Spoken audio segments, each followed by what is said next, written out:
জাৰৰে ৰাতিতে হিতানৰ গাৰুকে তই বুলি ভাব তুমি অকলে অকলে আজি পিছে কাষতে তই লাজে বেৰি বেৰি ধৰিছে সঁচাকৈ। নমস্কাৰ বন্ধুসকল, আজি আমি উপস্থিত আছোঁ আমাৰ যোৰহাটৰ মনদীপ দাৰ ষ্টুডিঅ'ত। এটি নতুন বিহুৰীয়া গীতৰ আজি আমি ইয়াত ট্ৰেক দিলোঁ আৰু গীতটোত আমাৰ কণ্ঠদান কৰিছে আমাৰ মৰমৰ ককাইদেউ বিতুল নিয়ৰ। তেখেতে গীতটোৰ ওপৰত দুআষাৰ কৈ দিয়ক। নমস্কাৰ। এই গীতটি লিখিছে ৰিণ্টুমণি হাজৰিকাই। আশা কৰোঁ সকলোৱে গীতটি আদৰি ল'ব। আমি এই গীতটি আপোনালোকৰ মাজলৈ অতি সোনকালে আগবঢ়াম এই মাঘ মাহতে। এই গীতটি বাণীবন্ধন কৰিছে ভাইটি মনদীপ বৰাই।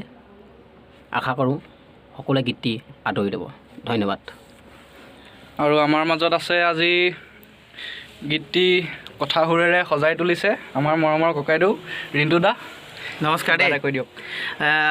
কিনো ক'ম, বিতুলকতো মই প্ৰায় আগৰ পৰাই চিনি পাওঁ, তথাপিও পটককৈ ক'লে বোলে ৰিণ্টুদা গীত এটা লিখি দিব লাগে।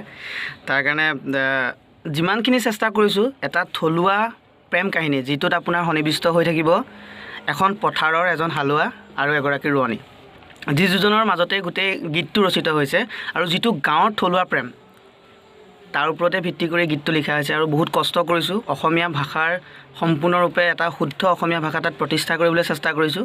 গতিকে তথাপিও কিবা ক্ষেত্ৰত কিবাখিনি ভুল ভ্ৰান্তি হ'ব পাৰে, গতিকে সেইখিনি আপোনালোকে শুধৰাই ল'ব আৰু গীতটো ভাল হ'ব বুলি আশা কৰিছোঁ। আৰু বিতুলে খুব ধুনীয়া গীত গায় আৰু এই গীতটি মিউজিক কৰিছে মোৰ ভাইটি মনদীপে তাৰ নিজৰ মিউজিক ষ্টুডিঅ'ত। গতিকে মনদীপেও খুব ভাল মিউজিক কৰে আৰু বহুত সৰু ল'ৰা। গতিকে আপোনালোকলৈ এটাই ৰিকুৱেষ্ট থাকিলে, কিয়নো এওঁলোকেও ভাল কাম কৰিছে আৰু আমিও কিবা এটা কৰিব চেষ্টা কৰিছোঁ, এওঁলোকেও কিবা এটা চেষ্টা কৰিছে কেৱল মাত্ৰ অসমীয়া সমাজ আৰু অসমীয়া সংস্কৃতিৰ কাৰণে। গতিকে মোৰ ফালৰ পৰা আপোনালোকৰ এটাই অনুৰোধ যে আপোনালোকে সদায় আমাৰ লগত থাকিব আৰু আমাক সহায় সহযোগিতা কৰিব আৰু যেতিয়াই ভুল ভ্ৰান্তি দেখে আপোনালোকে সকলোৱে শুধৰাই দিব বুলি আশা ৰাখিলোঁ। ধন্যবাদ জনালোঁ। আৰু আমাৰ মাজত আছে আজি আমি আছোঁ মনদীপ দা, কিবা এটা কৈ দিয়া।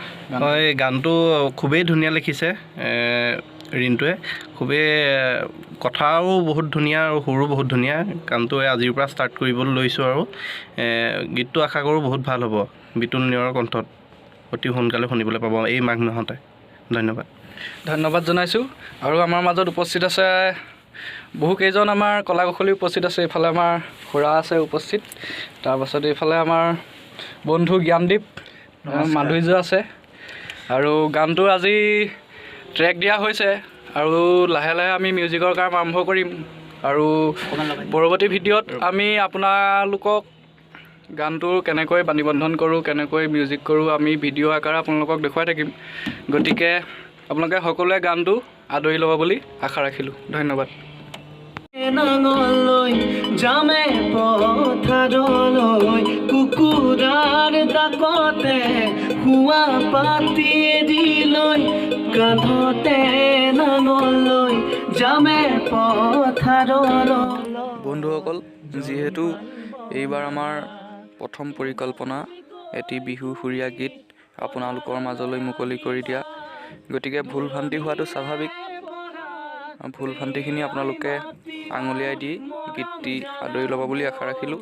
আৰু গীতটি আপোনালোকে শুনি নিশ্চয় ভাল পাব, এয়া মোৰ আশা।